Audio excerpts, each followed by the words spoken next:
Oke, tapi tentunya juga nggak cuman, itu aja ya, nggak cuman soal, dilantiknya kepala daerah baru hari ini, tapi juga termasuk, adanya isu ya mengenai, bahwa akan adanya efisiensi juga termasuk ke tingkat kepala daerah. Nah, dan bagaimana sebetulnya juga kinerja, para kepala daerah ini dengan adanya isu seperti ini, Iya iya gitu iya iya ya. iya. Jadi kita menanti kinerja kepala daerah di era efisiensi juga. Oleh karena itu kita setelah ini akan ngobrol dengan ahlinya yang bisa menjabarkan juga sama kita akan seperti apa, atau mungkin, seperti apa kondisi di lapangannya oleh Direktur Eksekutif Parameter Politik, Mas Adi Prayitno.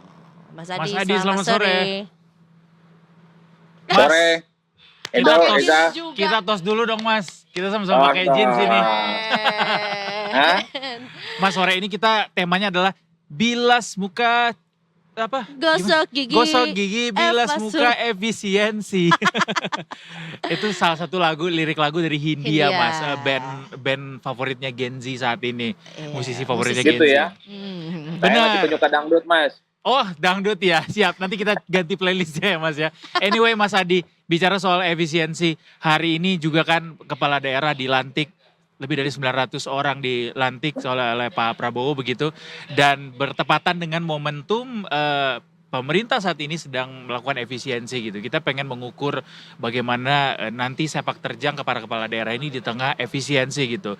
Tapi sebelum masuk ke pertanyaan soal efisiensinya sendiri, Mas Adi ngelihat seperti apa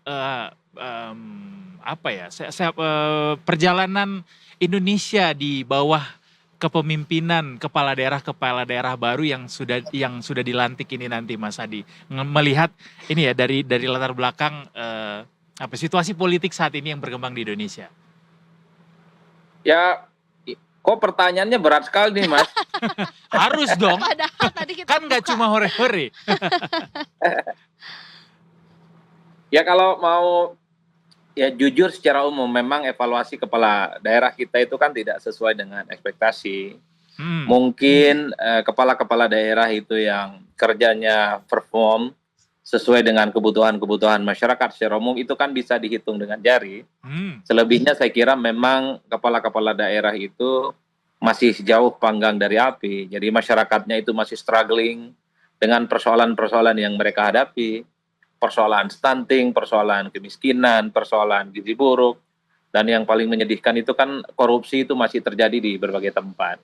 Tentu peristiwa-peristiwa politik masa lampau yang terjadi ke begitu banyak kepala daerah itu mestinya jadi guidance ya, jadi renungan bersama bahwa dengan pelantikan kepala daerah yang baru ya harus ada lompatan dan inovasi-inovasi yang besar supaya daerah-daerah itu sebenarnya bisa berkembang dengan besar. Karena kalau kita mau jujur sebenarnya pembangunan Indonesia itu memang pembangunannya harus dimulai dari daerah. Kalau mau disimplifikasi dari daerah itu mana ya level kabupaten dan kota, dan yang paling sentrum lagi adalah membangun Indonesia dari desa, Mas. Karena kalau mau jujur sebenarnya persentase masyarakat yang tinggal di pedesaan itu 65% sampai hari ini. Mereka itu rata-rata di sektor agraria gitu ya, kemudian ada di perkebunan, termasuk juga di nelayan. Jadi 3 sektor ini yang menurut saya memang harus diamplifikasi sebagai upaya bagaimana menciptakan kehidupan yang lebih bagus lah. Kan ini menjadi penting kalau retreat besok dilakukan di Magelang, tentu bagaimana menumbuhkan sinergitas pembangunan-pembangunan yang ingin dilakukan oleh daerah dengan pemerintah pusat tentu saja. Itu yang sebenarnya kita khawatirkan. Kenapa misalnya retreat itu terjadi beberapa hari takutnya tidak sinkron antara program-program daerah dan program-program pusat. Jadi menurut saya sih di situ. Jadi Mas Adi setuju tuh retreat diadakan seminggu itu untuk melakukan harmonisasi itu? Ya penting sekali, Mas. Pertama cukup memang mas penting seminggu. Ya justru cukup kan sebenarnya apa ya, kalau ibarat orang ngecas handphone tuh kayak baterainya ditambahin itu. Jadi retreat itu sebenarnya adalah sebagai ajang untuk mengkomunikasikan bagaimana kepentingan-kepentingan pusat dan daerah bisa sinkron. Yang kedua secara prinsip adalah program-program daerah itu mendapatkan stimulus dan support penuh dari pemerintah pusat, Mas. Sehingga inovasi-inovasi dan kreativitas daerah itu bisa berjalan dengan tuntas. Itu yang saya sebut dengan sinergitas. Kenapa begitu? Karena selama ini banyak sekali sebenarnya potensi-potensi daerah itu agak jauh misalnya dari support pemerintah pusat. Banyak Hmm. misalnya daerah-daerah tertentu yang saya kira bisa diekspansikan untuk menumbuhkan misalnya iklim investasi ataupun iklim usaha.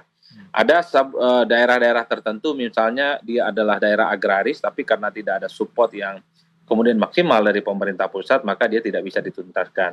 Jadi oleh karena itu tentu saya berharap dengan adanya retreat ya besok yang ada di Magelang itu ada komunikasi dua arah antara pemerintah pusat apa yang sebenarnya mesti dilakukan oleh pemerintah-pemerintah daerah khususnya terkait dengan program yang dinilai pro rakyat, makan bergizi gratis, kesehatan gratis, bikin rumah 3 juta, pemangkasan anggaran kanan kiri gitu ya. Nah, pada saat yang bersamaan pusat juga harus mendengarkan suara-suara dari bawah.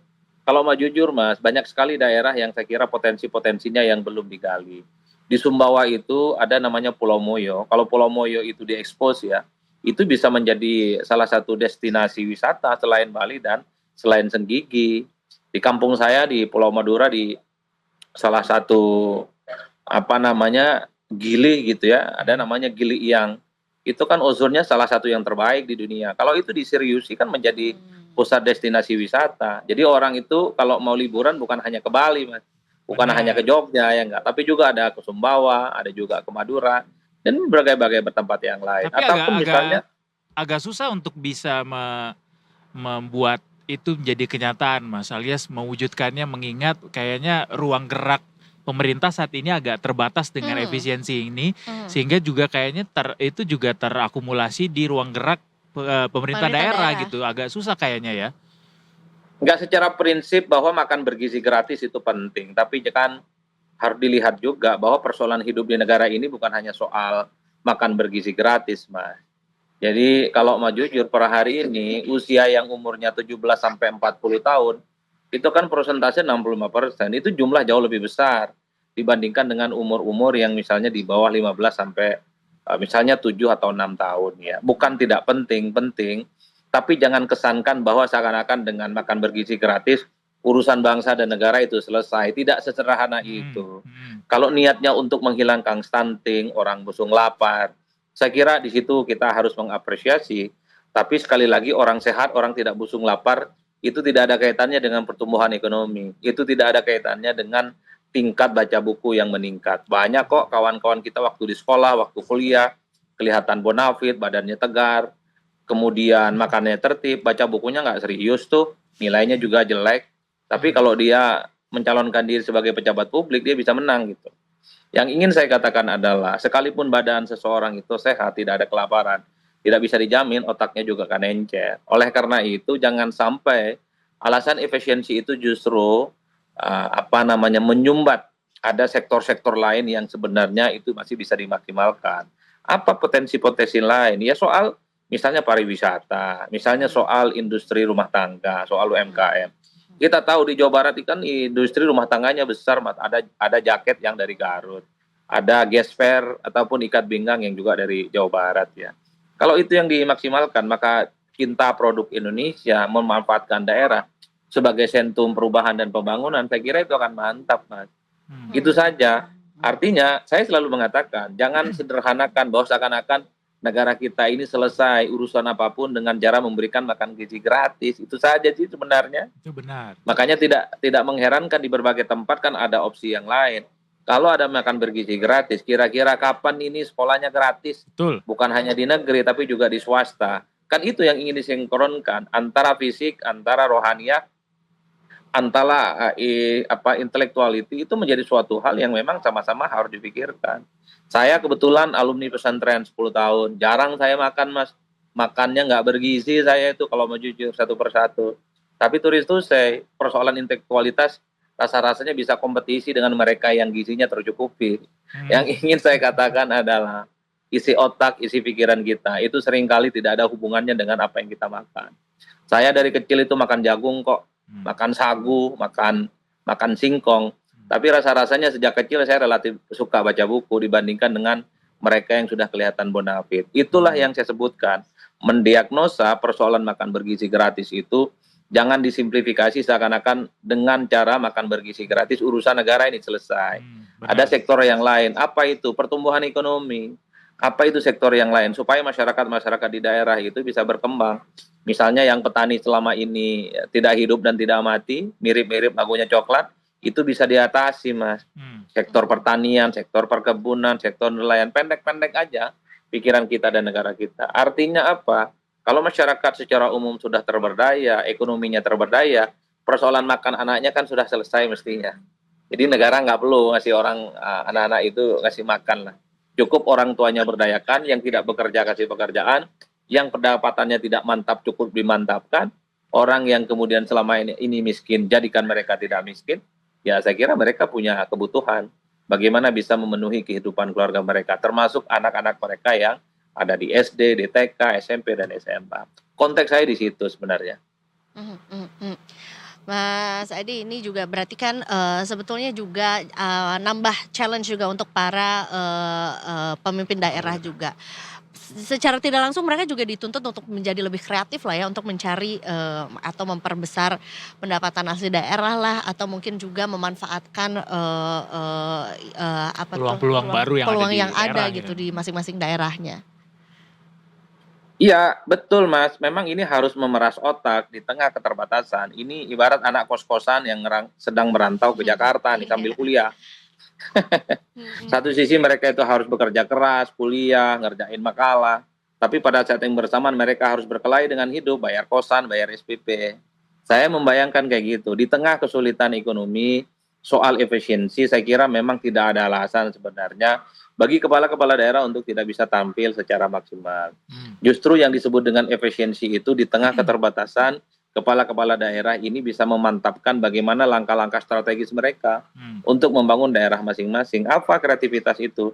Ya tentu dengan cara memanfaatkan dunia digital yang semakin berkembang. Kalau ada desa-desa yang bisa dijadikan sebagai pusat destinasi, misalnya destinasi pariwisata, Baik, itu kan bisa diviralkan di baik, mana-mana. Kan sudah banyak contoh, Mas. baik. Mhm, mhm. Daerah-daerah yang dikunjungi oleh berbagai wisatawan hanya gara-gara main di medsos, main di IG, main di TikTok, dan main di dunia platform Tapi platform sadly digital. sedihnya itu kerap kali yang dilakukan sama masyarakat Mas, tidak didukung sama pemerintahnya justru. Atau Ya, harus viral itulah dulu gitu ya? Iya, ya itulah yang sebenarnya kita khawatirkan jadi kritik selama ya. ini, Mas.